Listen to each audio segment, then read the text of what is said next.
Melissa from Melissa's Creations.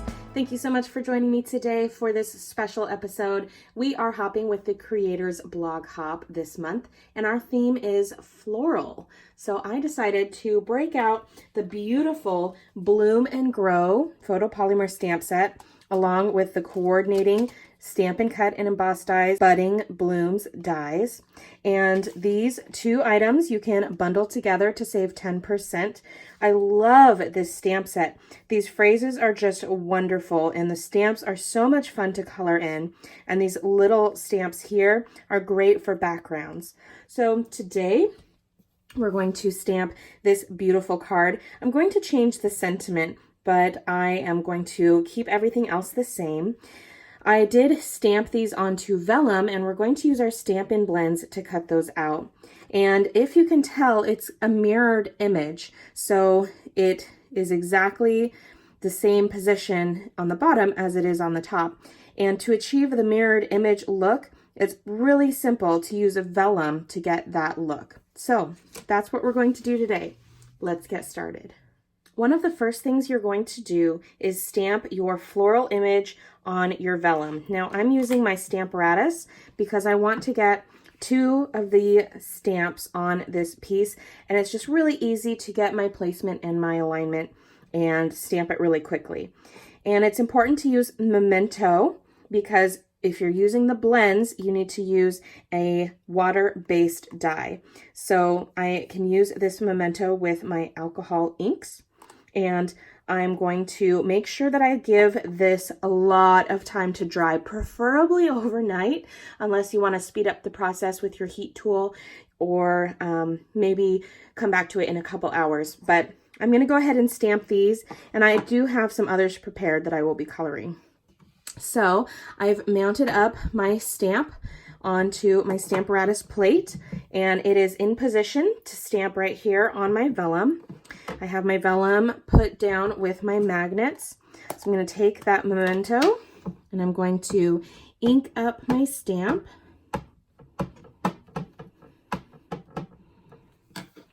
And we're just going to swing it and stamp it down. Make sure we get a nice, good image. Okay, then I'm just going to move my plate over 2 rungs, 1, 2, and repeat the process.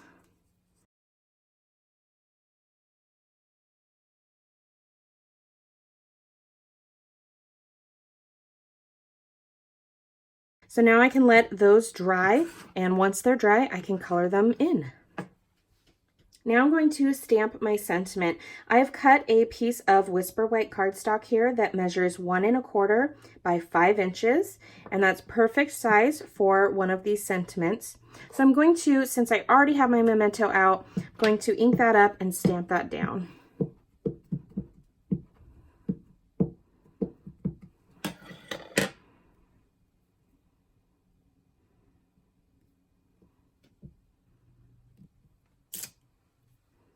So here are some of the stamped images that I stamped earlier. They're completely dry, so they're not rubbing off, and they are good to go.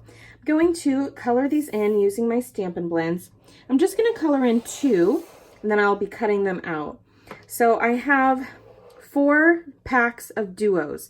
So I have the dark and light in the Rich Razzleberry, dark and light in Old Olive, Pool Party, and Poppy Parade. So I'm going to use all of the darks on one image and all of the lights on the second image. That way it will kind of give me a reflection effect, as if it's being reflected in water.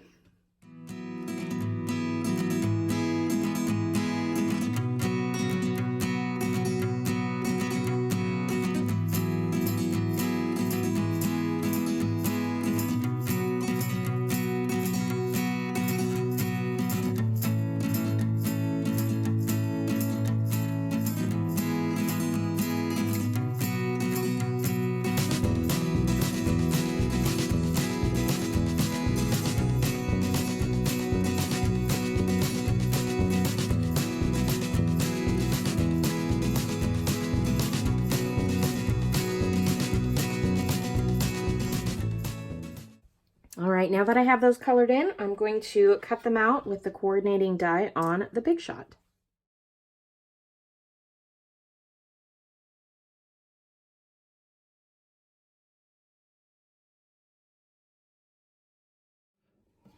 All right, so I have a piece of thick Whisper white cardstock here that I've cut to a standard card base, 5.5 by 8.5, and I've scored it in the middle at 4.25. I'm going to take my Smoky Slate Classic Stampin' Pad, and I've mounted up the fun little background stamp, this little cluster of flowers. So we're just going to lightly stamp that all around the background. And if you want a lighter image, you can do the second generation stamp. So stamp it full ink on scratch paper and then use the second generation ink to get that main image here. And I'm just going to do kind of a combination of both. And I'm trying to stick to the outer perimeter so that when I put my flowers down, you'll be able to see some of that behind it. So let's bring in a piece of scratch paper just to do a few more of those second generation inks. There. All right, so to get that beautiful reflection technique, right now, both of these pieces are cut and colored on the same side, very similar. So I'm going to take the dark one to leave on top. The bottom one, I'm just gonna swing underneath and then flip it over, and you get that nice, beautiful reflection. And it also looks like it is kind of lighter, like it is actually reflecting in the water. So I'm just going to use some snail to get those down on my card. And I'm just putting the snail at the very bottom of the roses here so that my sentiment will cover up the adhesive. And the same on this one. Make sure that you put the adhesive on the correct side. I'm going to flip it back over like this. That would be the right way. And then I can just glue it right down here like this. And with our sentiment, we're just going to pop that up with some dimensionals.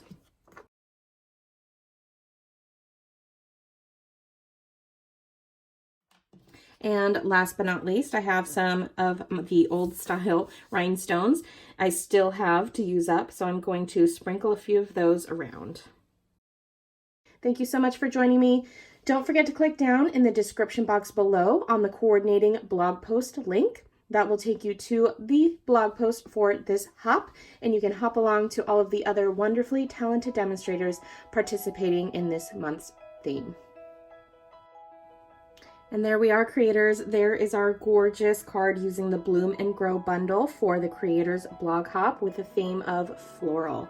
I hope you enjoyed this card today. If you did, please give the video a big thumbs up, hit that subscribe button, and don't forget to hit that little bell icon so you can be notified when I upload new videos. You can follow me on the web at MKre8tions.com and on Facebook at facebook.com/MKre8tions. I'm also on social media. You can find me on Instagram, Twitter, and Pinterest with the handle at MKre8tions. Thanks so much for watching, and I'll see you on the next video. Bye!